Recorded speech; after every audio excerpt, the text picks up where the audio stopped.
Ayan mga kalungsod, meron lang ako i-share sa inyo kanina.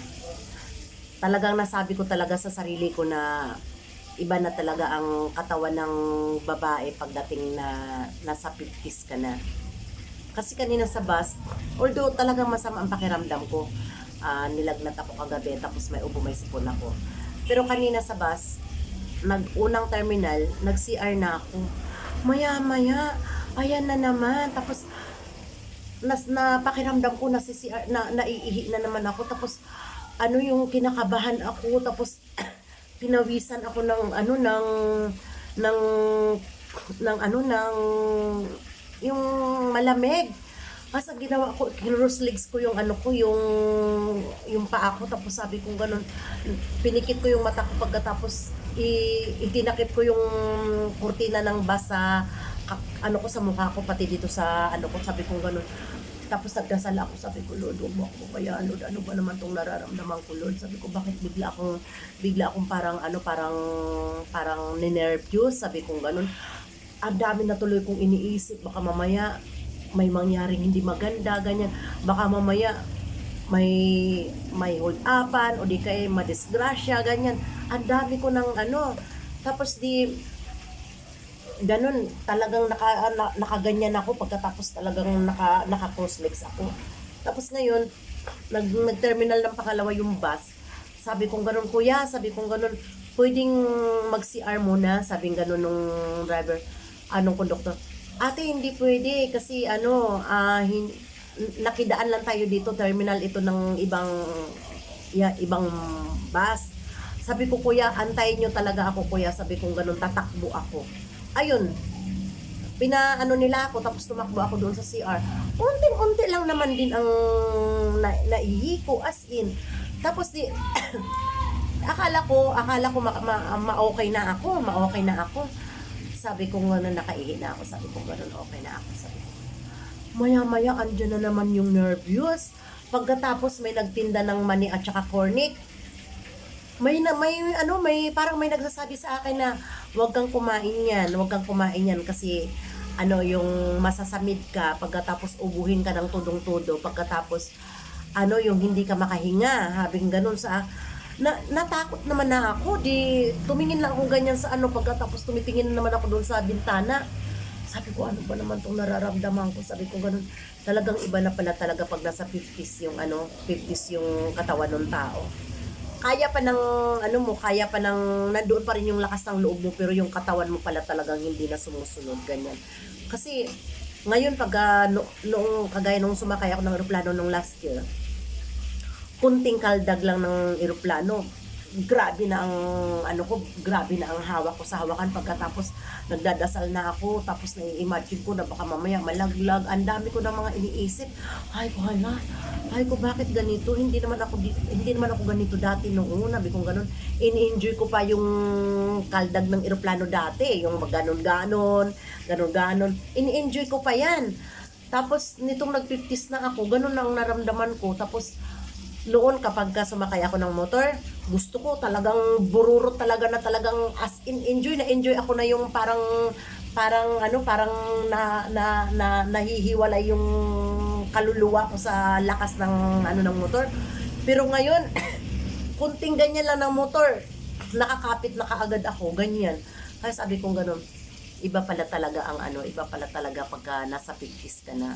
Kaya payo ko sa ating mga kababaihan na nasa 50, lalo na yung mga nagtatrabaho pa.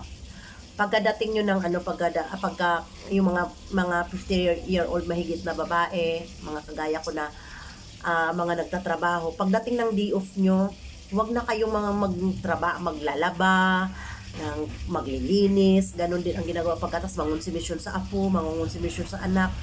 Huwag nyo nang gawin yun. Kumbaga, bigyan nyo na ng relaxing yung sarili nyo. Gawin nyo yung pinakagusto nyong gawin, na kung saan marirelax yung sarili nyo, kung saan kayo nakakaramdam ng saya. Kasi pagdating pala ng 50s, napakadami ng kunting ubo lang, natatakot ka na baka mamaya matuluyan ka. Yun, 'di ba? Siyempre kapag umubo ka, medyo nahihirapan ka huminga, 'di ba? Natatakot na ako niyan, baka mamaya matuluyan ako, ganun. Tapos Kaya yung sipon lang, tapos hindi ako makahinga. Takot na ako niyan. Panay na ako dasal niyan, Lord. Alisin mo naman tong alisin mo naman tong sipon ko. Ayoko pang mawala. Ganong sipon lang yan, ha. Oh. Pagkatapos, pati yung kakain ka ng isda, takot ka na rin. Baka mamaya may tinik. Baka mamaya yung kakain ka ng magsubo ka ng malaki, baka mamaya di ba naano nyo yung pagka uminom ka ng tubig, lalo pag nauhaw ka, di ba minsan nasasamid ka, tapos ang sakit ng dibdib mo, hindi ka makahinga. Noon kayang-kaya, pero dito ngayon sa edad ko na to, alam mo, takot na ako dahil baka mamaya matuluyan ako na hindi nga ako makahinga, ganyan.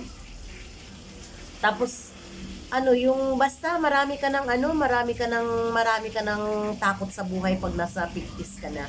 Kaya payo ko sa mga kabataan, pagdating yung mga kabataan, kailangan mag-ipon kayo kasi yung mga maipon nyo, kailangan nyo yan pagtanda.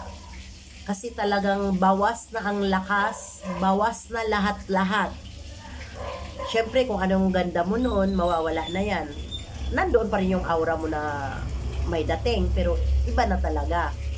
Tapos, yung discarding mo sa buhay, bawas na rin yan. Lahat yan, talagang lilipas lahat yan. Kaya, kung ganito ka ngayon, wag mong ipagmamalaki yan. Wag mong ipagmamalaki sa mga nakakilala sa iyo kasi lahat yan mawawala. Basta ang gagawin mo, mag-ipon ka kasi yan ang kahit na anong dami ng anak mo, hindi mo yan maaasahan. Kahit anong dami ng apo mo, hindi mo yan maaasahan. Talagang ang maaasahan mo, kapag ka may naipon ka, kaya mong kumuha ng katulong kapag ka wala ka ng yung hindi mo na kayang maglinis. Kung hindi mo na kayang mamalengke, kaya mo mag-utos, bibigyan mo lang siya ng pera. Lahat yan, uutos ka ng konti, kailangan may pera. Lahat yan, pera ang kailangan. Lalo na pag nasa edad ka na. Kaya, ako naman noon, hindi din naman ako waldas nung kabataan ko. Nung kabataan ko, hindi ako waldas. Talagang, ang kailangan, yun lang. Kagaya ng kailangan ko magpaaral ng mga anak. Ayun, ang ginawa ko. Pero yung sabihin mong bibili ako ng mga mamahaling gamit ko, bilang ako yung kumikita, hindi ko ginawa yan. Halos nga karamihan ng mga ginagamit ko, puro mga bigay Makaipon lang ako at makapagpaaral lang ako sa mga anak ko. Hindi ko naman pinagsisihan yan. Tsaka hindi rin ako nagbarkada. Hindi ko naman pinagsisihan yan. Pero talagang pagdating mo pala ng 50, nako. Maniwala kayo sa akin sa hindi. Talagang mararamdaman mo lahat yun. Kagaya ng kapitbahay ko dyan, kaharap ko na tindahan. Nung pag-edad ko ng 50s yan, nasa 46 pa lang, sinabihan ko siya na ganito, gano'n. Ay, hindi, sabi niya gano'n. Hindi ko raranasin yan kasi dito lang naman ako sa tindahan. Asawa ko may trabaho naman, ikaw kasi wala ka namang asawa, ginaganyan niya ako. Ngayon, nag-edad na siya ng 51. Lahat na sinabi mo, tama. Yung lakas ko noon, wala na yun. Kunting kilos ko, napapagod ako. At saka lalo na kapag may period ako, halos hindi ko na kayang ikilos yung katawan ko. Tsaka hinihingal ako. Sabi ko ganun, sabi ko sa iyo ayaw mo kasi maniwala sa akin. Kaya akin lang sa mga kabataan ngayon, nasa mga 18, 19, 20, hanggang 40, 45, ganyan, malakas pa yan Huwag nyo sayangin yung lakas nyo. Kailangan mag-ipon kayo. Maniwala kayo sa hindi. Kailanganin nyo yung ipon nyo pagdating nyo ng 50 pataas. Doon magbabawas lahat. Bawas na yung aura nyo, yung balat nyo, iba na. Tapos, basta lahat na. At saka, pagdating mo ng 50, kung medyo maangas ka nung kabataan, medyo kakalma ka na pagdating mo pala sa edad na ganito. Kasi noon medyo din ako yung medyo may katapang, yung hindi naman yung matapang na pero hindi rin ako gaanong nakikinig ng ng kung anong ng iba. Basta ang akin, parang ganyan ako noon. Pero ngayon pala, kung ano sasabihin ng ibang tao na medyo maganda sa pandinig mo, i-adapt mo na rin para sa sarili mo pala. Ganun pala pagka nasa ganitong edad ka na. So, yan lang ang may share ko mga kalungsod. Basta, ang akin, ang kabataan, ang lakas, huwag abusuhin. At mag-ipon. Ibukod ang kailangan sa gusto lang. Magkaiba yon. At iyan lang mga kalungsod. And thank you very much mga kalungsod. Thank you for watching and God bless us.